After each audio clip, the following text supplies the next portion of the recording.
Hey everybody, welcome back to the channel. It's been a couple of days. I've been off. I've been sick for the first time. I've been sick actually in the past couple months. Not COVID, just a little small sniffle. It's something that definitely it was hard to talk over the past couple of days. So even the energy to just come and make a YouTube video and actually talk and use the intellectual fervor that I have to make an argument and make some analysis. It was not there these past couple days. But I'm back Wednesday, hump day, middle of the week. Still time to get your week together. And we've got some interesting news today. I'm going to do a couple videos today, but the first video I wanted to do today was on none other than Cathie Wood, because we've got a really important headline that we've got to talk about. It's very interesting. I wanted to give my thoughts, wanted to give my analysis. I talked about it today on my morning open live stream. We talked about it on Money Talks that I'm also the new host of. You guys can check that out. I'll leave in the description. Super fun show with Tom and Justin from the Money Talks channel, so I hope you guys enjoy that. But I wanted to give my thoughts on what's going on with Cathie Wood, because it's kind of insane. So Cathie Wood, before we get into the video, just gave an interview with CNBC, and she is promising a compounded annual growth rate, or CAGR, of 50% for the next 5 years. That means the fund right now is at $60, roughly, in 2022, which means by 2027, if it's growing at 50% year over year, compounded, it's going to be $456, something around that range in 2027, which is kind of insane, right? It's a lot. Now, is that something that can't happen? No. Is that something that's unlikely to happen? Possibly. It's all based on your perspective of how you evaluate the core holdings that Cathie Wood has. Before we get into the video, there's 5 main stocks you need to think about. I'm not even including Tesla here, because I believe Tesla will run, but I don't think Tesla's run can carry the fund like it carried the fund over the past 4 years. Tesla, does it have a chance to 20, 30x like it did over the past year and a half? Maybe, but maybe not, given it's already a $1 trillion company. Could it become a $20 trillion company, a $10 trillion company? Again, maybe, but also maybe not. I believe Cathie Wood has to get 3 out of the 5 stocks that she's heavily into correct.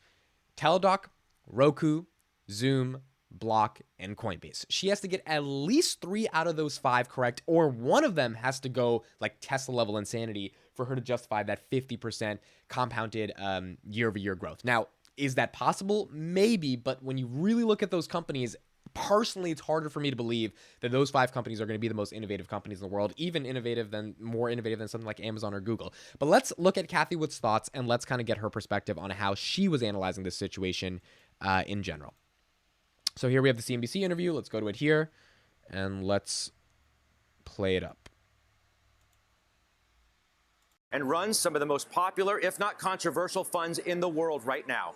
And she is with our Bob Pisani now at the ETF conference down in Miami. Bob, take it away. Thank you very much, Scott. And, of course, good to see you, everybody, tuning into the Exchange ETF conference. Cathie, great to see you. It's been a rough 12 months for you, Cathie. You've been down 45% on your flagship Arkk Invest. And yet you have a remarkably loyal fan base. You just had a monthly update. Can you explain to the viewers and to your loyal fan base, why should they continue to stick with you when you're down 45% on the year? Well, I think if we put in perspective what has happened here, you'll understand some of the loyalty. First of all, we give our research away, and I think we get it back in terms of, people believe averaging down into a strategy of ours, believing that we're onto something. So let's analyze the first thing that she just said before we get back into the video. Cathie Wood is saying that, look, we give out our research every single day, and as a result of giving out that research every single day, we believe people are following and buying into our strategy of averaging down and going long. The problem with this that I see, and at first I was naive. When I first got into Cathie Wood, I was pretty naive. I was like, oh my God, they're so transparent. This is awesome. Ironically, the most innovative thing that Cathie has done really over the past, year and a half is being transparent, because the transparency led to the cult-like following, which I don't think is a bad thing. It's a good thing. But think about it like this. If you're releasing every single day the trades that you're making, it's only going to put you at a competitive disadvantage in the context of all the funds you're competing with, because they know exactly what you're doing. You don't have to wait 45 days to release your 13D, 13G form, so they know what to short, they know what to hedge against, they know your moves exactly. So if you're trying to beat other funds, which is what she's in the business is, the reason she gets paid the big percentage of fees and have on a total assets under management that she has. So if you have $1 billion, you're getting 2%. That's good money. If you have $60 billion, you're getting 2%. That's really good money. How does she get the $60 billion? Her funds have to beat other funds, which means she needs to have a competitive advantage, not competitive disadvantage, when trying to compete with those funds. How do you get a competitive advantage? You get retail. You get a cult-like following on retail. This is the story of Tesla, and this is, it's not a story to be ashamed of. This is what made Tesla really big. I hope this becomes the story of Palantir one day. So if you're publishing every single day, you're buying 20,000 shares of this, 30,000 shares of this, 10,000 shares of Zoom. We're selling all of our Palantir to buy 50,000 shares of Roku. When you're telling that to the market every single day, you're not concerned with what other institutions are going to be able to do and how they're going to analyze that. You're concerned with the millions of people that have an extra $200-300 a month that want to put it into the market and that want to follow you because they believe that you are some type of figure that knows what they're doing. Because most people don't know what they're doing, and it's easier to follow someone that thinks they know what they're doing. And this is just the universal fact of humanity. So the first part of this interview is her kind of setting up the argument that, look, we publish our trades daily and we believe that it creates a following. And at the end of the day, it is the most exquisite form of marketing. And she has to market the crap out of this ETF because right now, no one's buying it. There's not that many sellers because everyone is crapping on growth and they don't believe that interest rate hikes are going to be friendly to the stocks that she picks. So one of the things to understand about Cathie Wood and her marketing strategy around this ETF is that it's got to be transparent and it's got to be public because that's truly the only way you're going to get people to buy in. Like imagine she was publishing every day that she's buying 50,000 shares of Roku and no one's buying Roku. I mean, you've got a really big issue. That means on the marketing side, people just don't trust the brand at that point. So it's very important for them to be transparent in order for them to cultivate a cult-like following to buy their stocks. Some very big exponential growth opportunities. But if you look at the last 5 years, and we do have a 5-year investment time horizon, so let's look back and then forward. Back over the last 5 years, I don't have the exact number, but our performance, our flagship strategy, has compounded at close to a mid-20s annualized rate.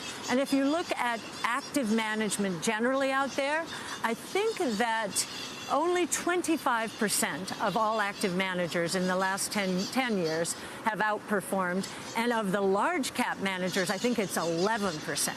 So last 5 years, yes. COVID. We got killed going into COVID, and our mantra was innovation solves problems. We started doing a YouTube video.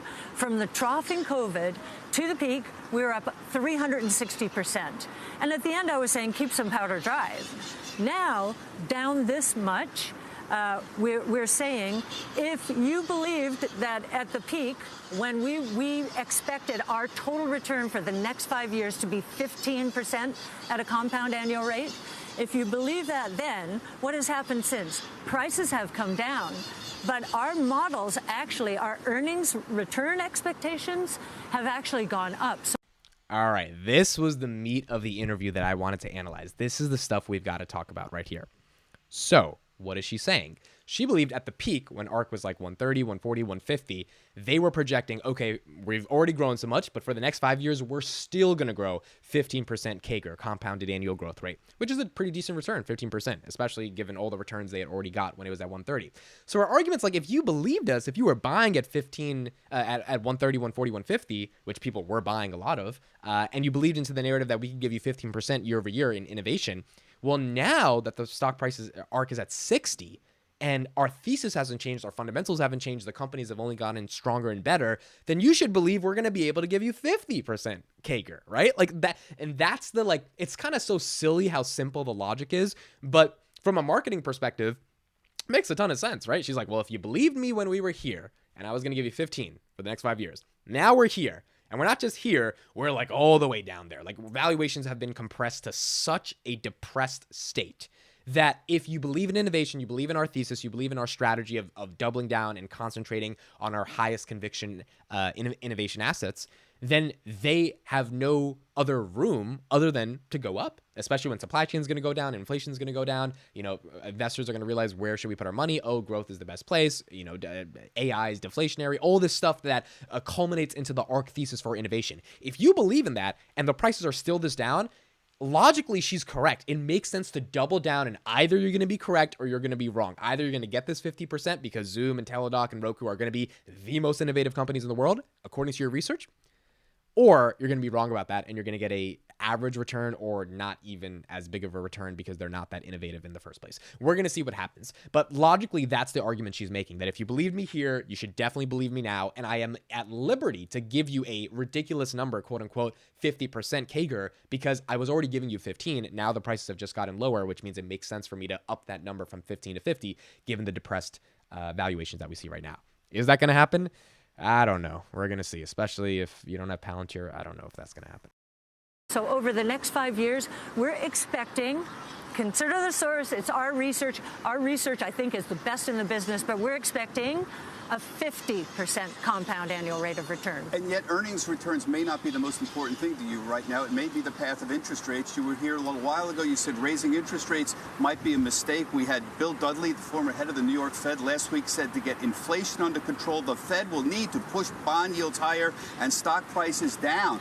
They seem determined. What does this mean for the future of your portfolio? Well, it's interesting. I think the bond market is already sending off some signals. The yield curve, 2s to 10s, inverted last week. That usually means that growth and or inflation are going to disappoint or slow down relative to expectations. So the bond market itself, even though it's backed up, the bond market to this day does not believe that inflation is baked in the cake. It is interpreting what has happened as a series of supply shocks, starting with COVID, all the supply chain problems, which I never would have expected to last this long. And now we have Russia's invasion of the Ukraine, food, energy, we've got labor shortages. Well, I'm going to say the same thing that we said during the depths of COVID. Innovation solves problems. We have more problems now, and I think our ilk of stock is going to do very well if interest rates, even if interest rates back up a bit more. And the reason I say that is we do believe cyclical inflation is near a peak. If you look at last year, this time, April delivered a 0.9% CPI read.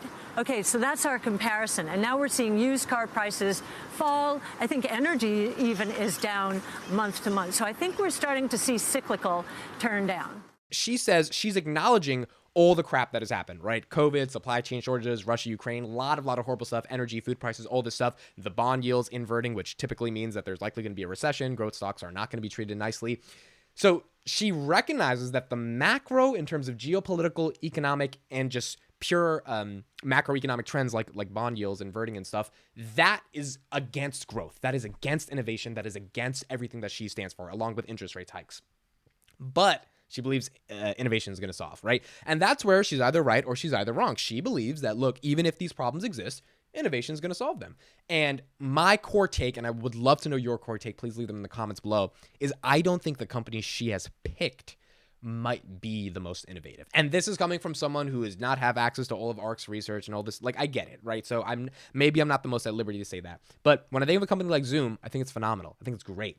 But for that to be in the top 5 holdings of Arkk Innovation, when at the end of the day it's a video chat product, and it's the best video chat product, but it's a video chat product. I mean, you can't say Zoom is more innovative than Google. You just can't say that. You could say Zoom has more potential to grow than Google, but the question becomes, at what rate is it going to grow to get you to that 50% CAGR? That's the question, right? It's not a question of if Zoom can't grow as much as Google or if Google is more innovative than Zoom. It's a question of, is it going to be as innovative and as strong to grow, same thing with Teladoc, Roku, etc., to be a Google one day? And it's just like, maybe, maybe not. And if it's not, then the question simply becomes, is this all marketing and is she going to be able to pull this off? You know, the only stock that I believe in Arkk that really has that potential is Tesla, and it was Palantir. Roku, maybe. I'm getting more into Roku. I'm understanding the thesis, but again, I don't think Roku is like a Tesla type of stock. I don't think Teladoc is either.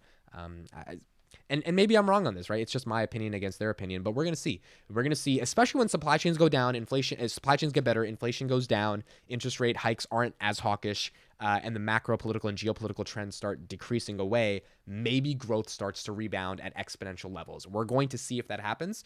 And if that happens, then over the next 5 years, if you have Arkk, you will get 50% compounded annual growth rate. It's just a question of if those companies truly are innovative. So I guess that's the question for this video. Do you think those top 5 companies, Coinbase, Block, Teladoc, Zoom, and Roku, are the innovative companies that are going to get you this CAGR of 50% year over year? Thank you guys so much for watching. I appreciate your comments. Let me know your thoughts in the comments, and I'll see you in the next one.